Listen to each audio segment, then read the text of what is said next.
En forme, soldat? En forme, en forme. Tu travailles présentement sur ton 6e album solo, Yes. Survivant. Exact. Est-ce que tu peux nous expliquer pourquoi tu as choisi le titre de Survivant? Au début, j'étais déjà sur un projet, je cherchais mon titre un peu. J'enregistrais des chansons à droite, à gauche, comme... c'est un peu ça que je fais avant de commencer sérieusement puis de me donner un titre d'album. Je fais quelques titres, puis après ça, selon la direction que l'album prend, c'est là que je vais trouver mon titre. Il m'est arrivé beaucoup de choses cette année vis-à-vis ma famille à moi, mon groupe qui est Face Cachée, 187 et tout ça. Et puis à travers toutes les années de tout ce qu'on a accompli ensemble, je me sentais pas mal étant tout seul, considérant que un est parti pour une sentence de prison, un est recherché, le décès d'un frac, la déportation, bref. Ça va loin, au fait, je me sentais seul en tant que survivant, donc c'est comme ça que j'ai dépeint cet album. Et puis j'en ai profité pour parler à mes frérots qui sont plus là, tu vois. Il y a un beau contraste entre ce que tu dis et quand on regarde l'album que tu sors. On dirait que tu es plus entouré que jamais sur cet album-là. On peut partir direct de la pochette. Tu t'es entouré de Monkey, qui est un artiste reconnu internationalement pour son talent de freestyler, photographeur. C'est clair. Aller chercher des fous featuring, aller chercher Montréal, les artistes de l'heure en ce moment. Aller chercher un fou featuring aussi en France avec Cynic, un gars qui est respecté. Donc, est-ce que tu peux nous expliquer est-ce que c'était important pour toi d'avoir tous ces featuring-là, de t'entourer? Cet album-là, il n'a pas été construit stratégiquement. Je t'explique, c'est que quand je fais un album, je suis un genre de gars qui part à la guerre quand même. Avant d'aller en studio, j'ai ma map, je fais un peu un plan stratégique d'attaque. Et puis là, je me lance. Cette année, j'avais envie de m'amuser plus qu'autre chose. L'album est deep, c'est des paroles deep, donc si je tombais trop dans le deepness, humainement parlant, je m'en sortais pas, donc j'avais envie de m'amuser. Tous les featuring qui sont sur l'album, outre Rhymes, en passant big up au Petit Prince, qui est un gars avec qui j'aime beaucoup travailler, autant au niveau spectacle qu'en studio. Mais bref, tous les featuring qui sont sur l'album, c'est des gars que je considérais qui avaient beaucoup de talent. C'est des gars avec qui j'avais envie de faire de la musique. Et puis, au-delà à penser aux vues que tout ça allait générer, puis tout ça, je pensais beaucoup à faire des bonnes chansons qui allaient durer longtemps, qui allaient vieillir longtemps, puis faire trembler ce rap game. Puis je pense qu'on l'a bien fait. Les gars qui sont sur l'album, c'est des gars que je trouve personnellement qu'ils ont énormément de talent. Puis c'est ça, mission accomplie. Je pense qu'on a fait des grosses chansons. Et puis tu vois, j'avais envie, des fois j'avais envie qu'on passe au studio, on fait une grosse chanson, on la garde pas cachée 6 mois comme yo, passe au mix, la semaine d'après on clip, on la drop, that's it. C'est ça que j'avais envie de faire cette année, on l'a fait, ça s'est bien passé. Puis je suis content, autant que tu vois, il y a des gars qui ont beaucoup de talent que j'avais envie de mettre du devant. Si on passe à des gars comme Dawa Mafia, Malkai Lacrymogène, c'est des gars que ça faisait longtemps que, aussitôt que j'ai entendu ces mecs-là, je me suis dit fuck man, j'ai envie de faire de la musique avec lui. Donc je l'ai fait. Fait que cet album-là, je me suis fait plaisir à moi. Puis je pense que c'est ça la musique, tu dois le faire pour toi avant tout. Après ça, qui se ressemble, s'assemble. Le reste, don't get. T'es sous le drapeau de Explicit? Depuis toujours, comme toujours. Est-ce que tu peux nous expliquer un peu c'est quoi ton rôle au sein d'Explicit? Premièrement, Explicit, j'en suis propriétaire à pourcentage divisé, donc je suis pas tout seul là-dedans. Après, c'est le linge que je porte. Explicit, c'est la maison de disques aussi. Derrière la maison de disques, il y a un homme derrière tout ça, qui est mon grand ami, qui agit un peu comme mon père depuis que j'ai plus de père. Cet homme-là, il agit comme un père pour moi. Fait que, après ça, tout découle de Explicit, au fait. C'est Explicit qui me permet de partir vous donner des images dans d'autres pays. Quand j'ai une idée, je la partage. Habituellement, on me l'approuve. Donc, Explicit, ça me permet de partir dans des aventures bizarres. Au fait, moi, quand je fais un album, là, chaque tournage, chaque chanson, tout ça, c'est une aventure. Quand j'appelle mon ami de chez Explicit puis que je lui dis « Yo, je veux aller à Londres faire une vidéo dans des monastères abandonnés puis tout ça. Lui, c'est sûr qu'il se gratte la tête. Le premier 24 heures, tu sais, il se gratte la tête, probablement qu'il parle à sa femme. Soulja est encore sur un projet bizarre, il va revenir avec des factures d'auto brisées, puis tu comprends?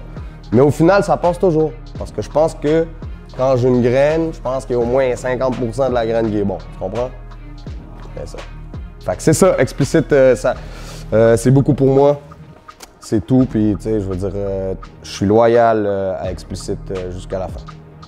On a vu Cynic porter du linge explicite. Ouais, qui était un grand pas pour nous. Au fait, on envoyait déjà des commandes en Europe, que ce soit en Belgique, en France, puis tout ça. Mais tu sais, je veux dire, beaucoup de nos commandes viennent du Québec, puis des alentours, que ce soit l'Ouest canadien ou whatever.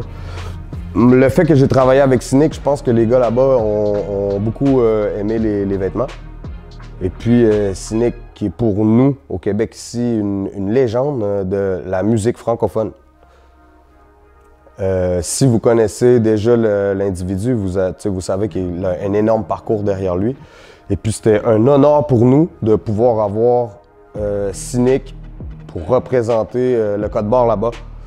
Puis tous les fois que personnellement, moi ou des gars de mon entourage voient une photo de SINIK portant les couleurs du Québec, on se rappelle que c'est un énorme pas. Est-ce que tu peux nous parler un peu tu as fait un clip avec Cynic qui a été tourné ici au Québec, si je ne me trompe pas, et aussi en France? Non, le clip a été tourné entièrement en France. Ah, ok. Ouais, on est parti dans le fond de l'Essonne, qui est le 9-1, dans l'orphelinat d'Ourgemont, qu'on a tourné ça. Puis un petit peu du vidéo aussi qui a été tourné aux Ulysses, qui est le quartier de Cynic. Puis c'était encore une sacrée aventure, comme je vous l'expliquais tout à l'heure. Donc nous, on débarque là, on débarque en France. Moi, j'ai des cousins là-bas aussi, fait que j'ai de l'aide sur le terrain là-bas, mais quoi, on loue notre matériel là-bas, on part nous-mêmes avec nos outils, on loue nos shit, on est sur le GPS, on trouve nos endroits, on fait du repérage. Puis c'est ça, tout s'est fait là-bas. J'avais déjà rencontré Cynic au départ, avant le décollage, quand il est venu faire des concerts ici, entre autres celui de Québec, où je l'ai rencontré en personne. Et puis c'est ça. Le lien s'est fait là. On a fait le morceau aussi, à distance. Comme c'était énorme, la maison de disques m'a proposé de partir filmer là-bas.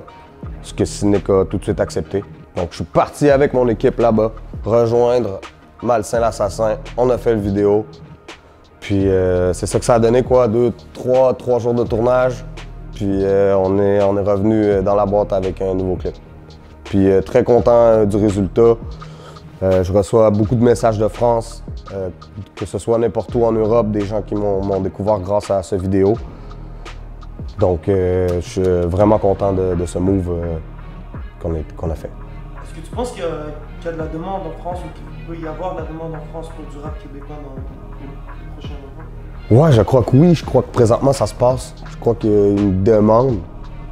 J'ai assez fabuleux et rêvé dans ma vie pour me dire que quand les choses vont se passer là-bas pour nous, là, je vais vraiment le croire, mais ça se passe déjà pour beaucoup. Tu sais, on voit des gars comme Loud, puis Rhymes, puis À la Claire, puis même Obia le chef qui était en Belgique, puis Fouki. Les gars, ils sont dans des gros festivals, puis juste de voir qu'il y a des Kebs qui participent à ça, je pense que ça ouvre des portes à d'autres.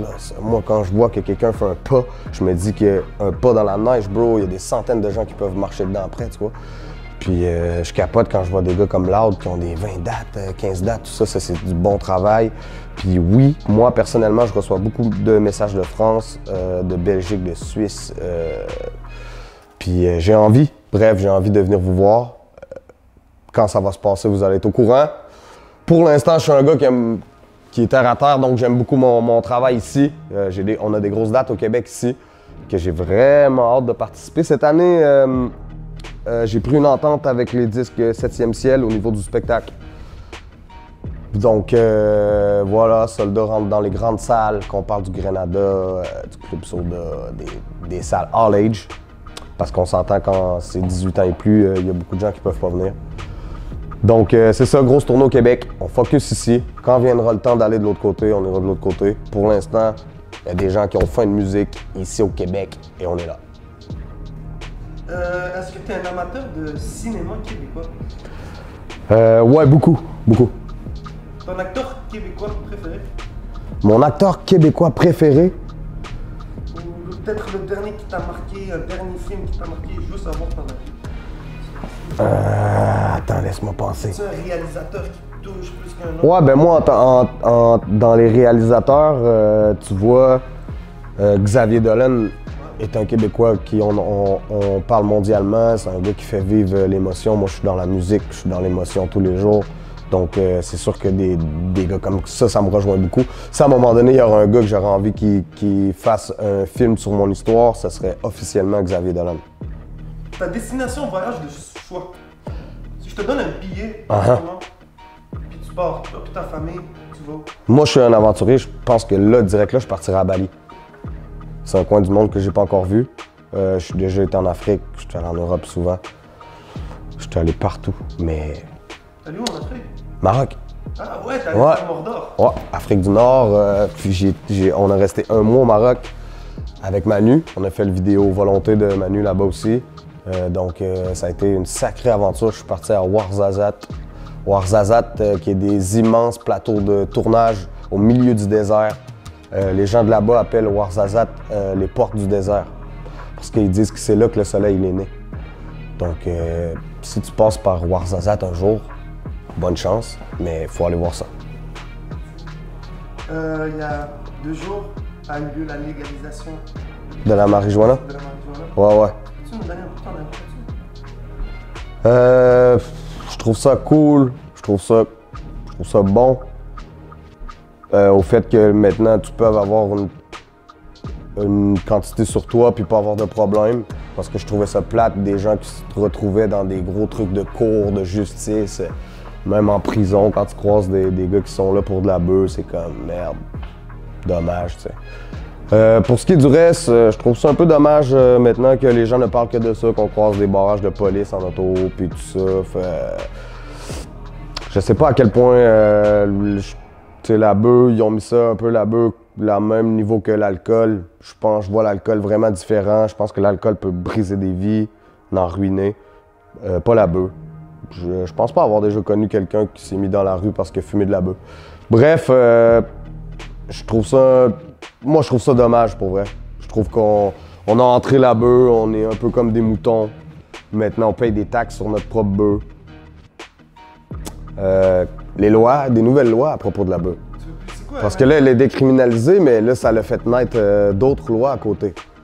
Je vais pas rentrer dans les détails de toutes ces lois-là parce que je pense qu'on va être là un bout. Mais non, je suis pas d'accord avec la légalisation de la marijuana. Je pense qu'on s'est servi du fait de mettre ça légal, utiliser le mot légal, pour après ça, tout s'en découdre puis prendre un peu possession de ça, au fait, de la marijuana. C'est ça. Toi, c'est médical pour toi? Moi, c'est médical, vraiment. Moi, tout est dans la médication. S'il n'y a pas de marijuana, je sais pas sur quel médicament je vais me retrouver. C'est quoi ton type de weed préféré? Moi, je suis dans les couches. J'aime beaucoup quand ça frappe entre les deux yeux. Tout ce qui est les purple, c'est mon truc.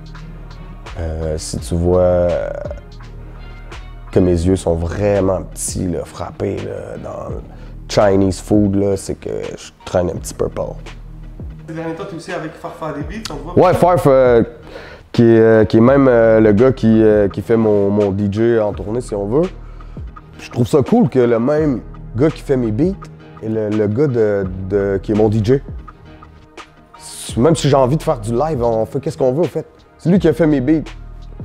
Quand on prépare le spectacle d'avance, quoi de neuf? Je veux couper ça là, couper ça là, couper ça là. C'est le même gars. Farf, c'est un gars qui a une oreille musicale, connaît la musique.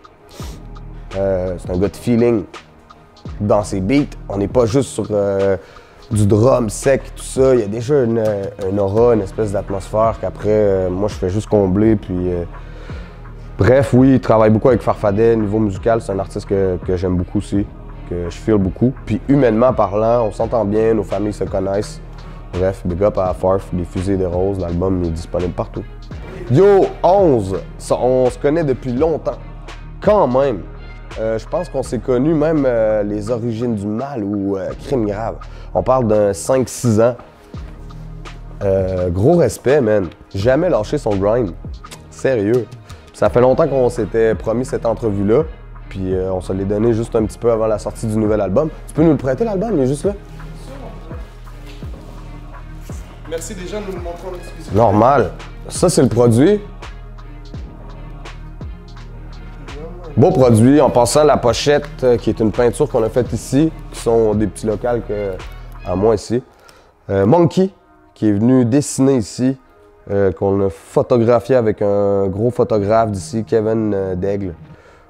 Que le visuel a été repris par Bosslab, qui est mon gars de visuel. Et puis ça a donné tout ça. La peinture complète, on l'a à l'intérieur de l'album. Il faut ouvrir l'album pour avoir la peinture de Monkey au complet. Mais c'est un genre de peinture où tu peux la regarder longtemps, la pochette, pour déceler tout ce qu'il y a là-dessus.